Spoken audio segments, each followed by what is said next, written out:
I wanted to start off with dua. Our young Imam already said the dua, Allahumma balighna Ramadan. Ramadan's only a few days away, 5 days away, but there's no guarantees. So we ask Allah that Allah allow us to reach this Ramadan, allow us to maximize this Ramadan, allow us to capture Laylatul Qadr in its fullest, and that Allah extend our lives and grant us long, healthy lives so that we can take advantage of many Ramadans to come. Second thing I wanted to say before I get into my little talk is a reminder for folks. Make sure before this Ramadan starts that you review your fiqh of Siyam. I'm saying that to myself first because I haven't done that yet. But even if you're somebody who's had many Ramadans under your belt, this is a practice of the ulama to always review, especially before Ramadan. And even every month they would review their fadla'in. So it's important to do so. And I believe tomorrow there's an event. I don't know if it's strictly on fiqh, but it's, I think, by Sheikh Zakaria tomorrow at 6 o'clock. And so that's like an intensive on how to prepare for Ramadan. And so this is like the prelude to that lecture, inshallah. There's a principle in fiqh, al-umuru bi-maqasidiha. Matters are contended or judged by their affairs. And affairs are judged by their objectives. And the biggest affair and objective of our lives is the akhirah. We all know this, but I want us to bring it into the forefront of our consciousness as we prepare for Ramadan, as we enter into Ramadan. Thinking about that as the end goal. That how do we want to go out in this world? Allah knows best when our time is. It could be minutes, it could be decades. But how do we want to go out? And I say this saying, رَبَّنَا تَوَفَّنَا مُسْلِمِينَ, that Allah allow us to die as believers, as Muslims. I've started thinking about this a lot nowadays. I think because I'm entering middle age, I'm going through a spiritual midlife crisis. I'm maybe thinking about the next stage of my life. And so I'm thinking about what that's going to look like. But there's also another reason why I've been pondering this. I think it's important to think about this in Ramadan. As we know, Ramadan is a period of intensified spiritual practice for spiritual transformation and growth. There's a story I want to share with you from about some elderly women in my wife's community. They're, mashallah, a few of them, they're elderly now. They raise their kids. They helped raise their grandkids. They're old now. Their strength has left them. Mashallah, they outlived all their husbands, which doesn't bode well for me, I guess. But subhanAllah, now that there's nothing left for them to do. They have no physical really ability left. But subhanAllah, day and night, Quran, adhkar, and dua. This is their full-time job. Quran, adhkar, and dua. And especially on the part of dua.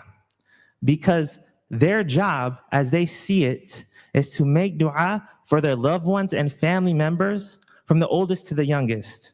So think about this. A woman in that family is making dua for every tribulation that the family members experience, for every anxiety and worry and stress that the family members experience. That is this woman's job. And I really want us to reflect on that, because we kill ourselves trying to serve our families, whether it's in the household, whether it's outside the household, whatever your role is, or a mixture of the two. We kill ourselves doing that. And at the end of the day, it's a matter of izzah. We pride ourselves on that service. But even at the end of our lives, we can still give to our families and serve our families through dua, through our tongue and through our sincerity in our hearts. And that's something to aspire towards. But I think the mistake is that we think that this is going to happen overnight. Like we think that we're just going to get older and retire, and all of a sudden we're just going to become religious. And it doesn't happen that way. We need to start putting the work in now if we want to get to that point. Because the last years of our lives can be the greatest years of our lives. The last breaths we take can be the best breaths we take in our lives. We don't know the reality. There's always something to aspire towards. I'm going to share another story. One of the elderly women especially, she has dementia. Allah grant her shifa and afiyah, and grant her rahmah and make it easy on her family, because it's hard to see a family member go through that dementia. She has dementia, and so she, a lot of times she thinks she's a young girl back in her father's house in Eritrea. And she's غير mukallaf, so there's no wajibat. She doesn't have any fard on her. There's no obligation on her to do salah, siyam, whatever, ibadah. However, she never fails to miss her salah. Never fails to miss her salah. Not only that, she forgets she missed her salah and she makes it up. She doesn't have to do any salah, but she ends up doubling her salah. Think about that. What did this woman do in her life that when her mind is gone, Allah is still at the forefront of her mind? Who is this woman that when her mind is gone, salah is still the main priority in her life? That is the goal. That is the aspiration. That's what we need to live up towards. That's a wali of Allah. And Allah make us amongst the awliya. If we can't be amongst the awliya, at least make us in their presence. Allow us to be in their presence. But subhanAllah, that's someone Allah loves. Allah is forcing this person, not forcing, but nudging this person into doing something they don't even have to do, so that the last years of their lives possibly might outweigh a lifetime of another person's worship. The last years might outweigh a person's lifetime of worship. And so that inspires me. And that's what I want us to think about, because that journey starts now. It starts this Ramadan. It starts now in preparation for Ramadan. And the next logical question is, how do we prepare for it? And that's tomorrow's lecture, I think, in more detail. But I'll give 3 tidbits. I think firstly, before I share the 3 recommendations, it's important to know, I come from a background in behavioral health. So when we think about behavior change, we believe small habits lead to great change. Small changes lead to big change. And this is in complete concordance with the Sunnah. The Prophet ﷺ was asked by his Sahaba, Ayyul a'mal uhabbu ila Allah? Which actions are the most beloved to Allah? The Prophet ﷺ responds, Al-a'malu adwamuha wa in qal. Iklafu min al-a'mali ma tutiqun.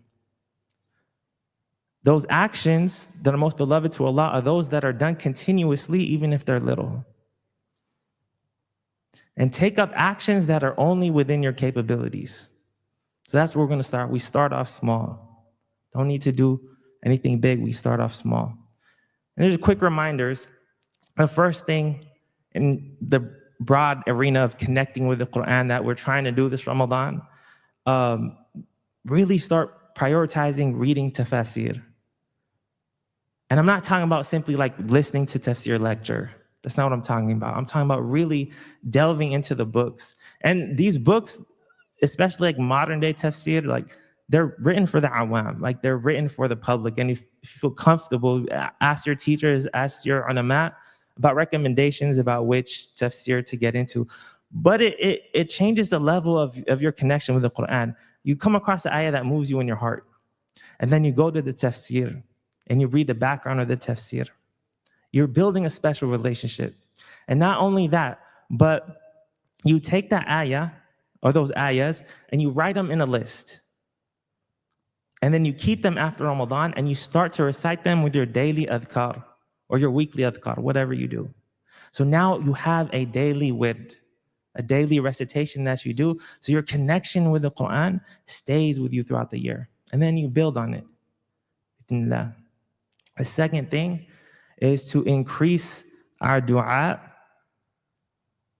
not only for the big mushkilat, the big problems that we have, because we always do that, but increase your dua for the small, guaranteed things in life. This was a practice of the Sahaba, that they would make dua even if something as seemingly insignificant as a broken sandal. And I thought about a great I think is great. But a good analogy for this is, like you're running late for work or maybe school for the kids, and you're making dua, Ya Allah, let me make it on time to work. That's your dua as you're driving in traffic. If you're half an hour early to work, you're not making that dua to get early to work. You're not doing that. But this practice is telling us that that's the time you should also make dua. Even when you think it's guaranteed, just make dua. And this increases our tawakkul with Allah because we're relying on Allah. In every situation, we're relying on Allah. And through this, we embody the hadith that says if you want Allah to remember you or respond to you in times of difficulty, فَلْيُكْثِرِ الدُّعَاءَ فِي الرَّخَاءِ, then increase your dua in times of ease. By doing this, you embody that dua. You embody that hadith. And the last thing is start doing extra khidmah. Start doing extra khidmah, especially for the men, the young men. Do extra khidmah in the household this Ramadan. This is from the hadith of Aisha radiallahu anha. The Prophet ﷺ was in continual service to his family. When he wasn't in worship, when he had responsibilities, this was what he did in the household. So we should also do that. And khidmah can come in many forms, like khidmah, sometimes referred to naf'ul al-muslimin, khayrun nas, like helping people just in general.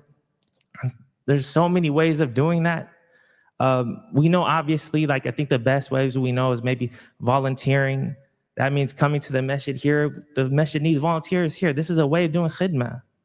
This is a way of, increasing our connection or embodying the Prophet ﷺ and increasing our connection with Allah. Volunteer here.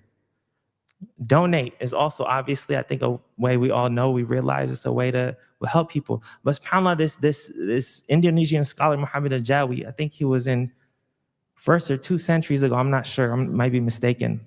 But he comments on these hadith, and he mentions 2 things that I think are really interesting.